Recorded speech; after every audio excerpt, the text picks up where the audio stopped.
Good morning, good afternoon, and good evening, everybody. Thank you for tuning into another Supatease video. And in this one, we are going to be covering and dispelling some fake news surrounding World of Warcraft Midnight. We're going to be discussing how Blizzard intends to deal with toxic players in World of Warcraft. We're going to be looking at how Blizzard plans to improve your experience and your UI, as well as some interesting updates and assets that Blizzard has presented regarding the upcoming player housing feature. And as always, if you want to make sure that you're staying up to date with news related to World of Warcraft, then make sure to smash that subscribe button. Your support is greatly appreciated. Now, a couple of days ago, Blizzard announced that they will be revealing World of Warcraft Midnight at Gamescom. And this is going to be in August, and there was like a bit of a discussion around what exactly is that going to mean. It looks like that there's going to be a Mythic dungeon and arena showcase, there's going to be a cosplay showcase, developer and creator meet and greets, and much more. But the fake news that surrounds this is a post that I see getting linked around on Twitter a lot, and right now it's getting linked around by Bajira, and it's this one right here, which is at Gamescom, a full arena update. 2v2 rewards, Gladiator returns, 5v5 returns, first quarter of each year, Gladiator returns, win streaks added, teams hitting 10 wins go on a win streak, anyone who topples them earns 2x conquest, new solo shuffle rewards, rating prestige, optionally reset at 2000 for special seasonal prestige rewards, and Gladiator has been revamped with more to come. I don't really know what to think of this, if it was actually real. If 5v5 would be a good experience. If Gladiator coming back to 2v2 means that 3v3 would be even more dead as far as participation. I kind of like this win streak concept, although, I mean, it's not huge. More solo shuffle rewards sounds great, and a Gladiator revamp is what I discussed in the 4 major issues that are facing WoW PvP at the moment. But the big thing that I think we all need to realize is that if we look at the logo, which I need to pull this down a little bit to dispel some of the fake news here, you can see in the word world, there's no of, it's just World Warcraft Midnight. And then when you look at the logo on the official Gamescom, it has World of Warcraft Midnight. There's an of in the middle of the O right here. And I think that that's the main dispelling factor of this being fake news. Not to mention, I don't think they'd use full caps like this with like random exclamation points and inconsistent grammar. Like there's no periods, but there's exclamation marks, and then there's a period down here. There's too many inconsistencies for me to believe that this is real. I mean, I hope that they're going to touch on PvP and reveal their reward revamp, which they displayed earlier this year. I think even maybe it was the end of last year. I do hope that they're going to be touching on those things, because I think the community needs some communication, especially when it comes to retail, at least. Classic PvP seems like it's getting a lot of positive attention, a lot of communication going on with it. Retail, it needs the same love here, for sure. But I wanted to dispel that, because this just looks like obviously fake news. So I just wanted to point that out to you guys, so you're not like anticipating something that's not actually going to be happening. But aside from the fake news, how is Blizzard going to be actioning toxic players? Well, they're introducing a new, I don't know if I should call it a feature, because it's not really a feature, but they're going to give deserter badges in the Mythic Plus group finder. How do you guys feel about this? How do you guys feel about, you have a permanent brand on your account, basically, that other players can see when you're signing up? Obviously, it gives a good warning to anybody who's about to invite you that, hey, this might not be a good idea. And maybe this type of penalty and the fear of being kind of like permanently ostracized is enough to prevent players from doing this.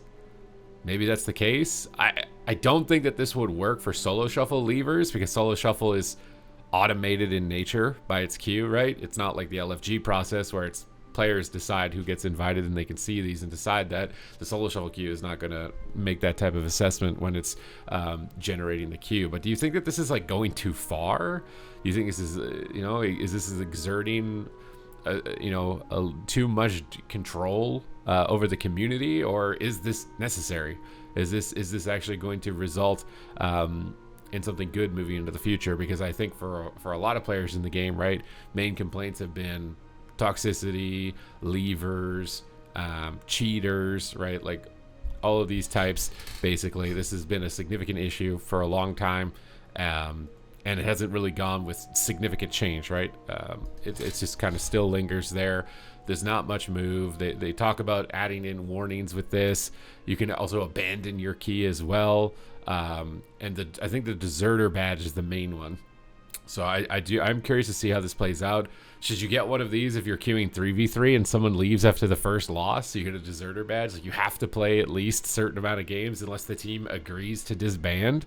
Could that be a good way of getting people to actually stick together for more games in 3v3? Because that seems to be a consistent issue. Like, players, you can't form a permanent bond with another player in the game if they just leave after the first game. But what if you don't have enough time? Well, then you need this opt-out, where everyone can kind of vote to end the group. But then what if they want to hold you hostage and they want to keep playing, but you need to go? I feel like this is dangerous. I feel like it's dangerous. I see how it's going to incentivize players, but I think it's dangerous. So something to keep an eye on. Don't be leaving no keys moving into the future unless you want to be permanently branded with the deserter badge moving into this patch, because this could be wild. I'm very curious to see what LFG actually looks like how many players actually do frequently leave. The next major update that Blizzard is going to be looking to implement is reducing allied spell visuals via an option. So you're going to be able to open up the options tab basically, and you can see how crazy it gets. And you can see how crazy my phone is telling me that I have to go to a blood test that I forgot to remove my alarm for from a week ago. But players can reduce allied spell visuals via options in patch 11.2. And you can just already see the unicorn vomit. Like, what is on my screen, bro? This is like a spirit link totem, Zwen the Ox or something. There might be a statue, a bunch of add-on icons, a bunch of lines just constantly crossing through with random circles of splooge all over the place. And I think that's a bad guy, right? Like, they've talked about ability bloat for years, right? And the complicated rotations, too many spells. This is the issue why players don't play. It's not the only thing that's getting bloated. The animations are getting bloated. The passives, the modifiers, the 5% damage to this, the 5% damage to that's been stacking up patch to patch to patch. Like, everything is getting bloated. It's getting bloated. It just doesn't even that doesn't even look like a game. I feel like I'm looking at like a toddler's finger painting right now on my screen, and it's just like, it's way too much. It's gotten way out of control. So they are trying to address this with the ability to reduce your allied spells. Hopefully you get less of the unicorn vomit, less of the splooge kind of going off on the screen here. So you're gonna be able to adjust it to your personal settings. You and your pet spells and abilities will always be fully displayed at full intensity. NPC spells and abilities will always be displayed. Enemy players and abilities will always be displayed. This is subject to change in future iterations. We recognize that PvP combat has different criteria for which visuals are important for combat decision making. So I think for the big one with this one, it's pets, right? There's just so many pets that get summoned into the game now. And I would imagine it's the same issue in Raid with 20 players, right? You just summoned in 1 billion pets. Like, that's got to be spamming your screen and taking up so much space. But in Arena, when the enemy team has so many pets running you down, is there a way to make them less intrusive, less obnoxious? Because I think a lot of players would stop their discontent with Demonology and Beast Mastery Hunters if they weren't just getting spammed on the screen with so many pets. They just can't even see their own character where they're standing anymore at a certain point. It would probably go a long way in that regard. But you can see that it's going to be customizable. They're going to iterate on it.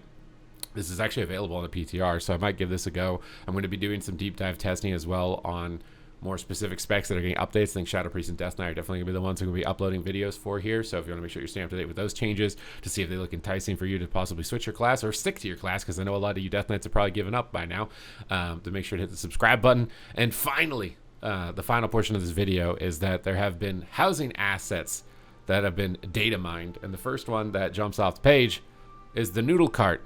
You got nudes? Because we're trying to buy some noodles, all right?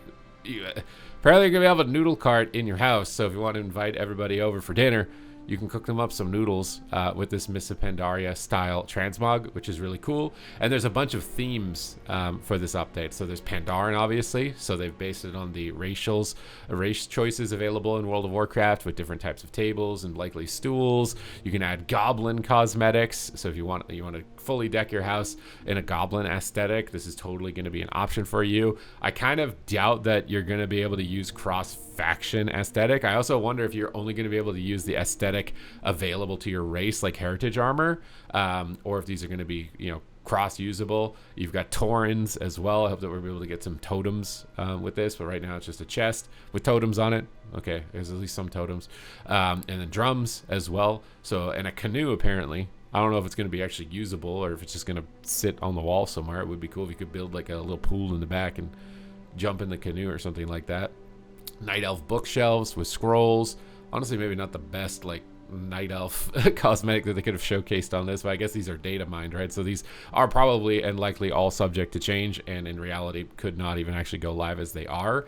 Nightborn get an interesting type of window here with the stained glass. That's very interesting. You get different signposts. Are there going to be mailman delivery services, you know, in the player neighborhoods here? Like, why would you need a signpost? You get different types of rugs. Of course, we need some rugs. Different types of crates as well. You can get fences. We could build fences in front of our... I thought that you couldn't see the outside of your house, so the outside of your house was supposed to be universally the same as everything else. Cage. Bro, oh my god, bro, the Moonguard people are gonna go nuts. There's no way, dude. You can't add that, Blizzard. That's risky business. I'm warning you, that is risky business. You're gonna be adding cages. Risky business. I guess go for it, but risky business. Bookshelves. I've been told that I should often get a bookshelf for the backing of my stream here, so it's going to look a little bit more intricate. I'm going to at least be able to get it in game because I'm probably too lazy to order it IRL. Draenei apparently get bushes. That does not make me think of a Draenei, except maybe this little purple light at the top of it or something like that. And look, they're trying to advertise IRL player housing objects. It's like, this is a lot more expensive than this, okay, guys? That's why I'm going for the in-game route.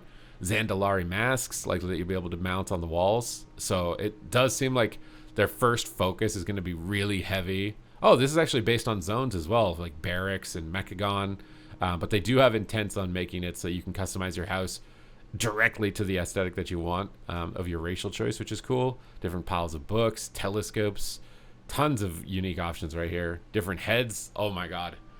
Please, bro. Oh my god.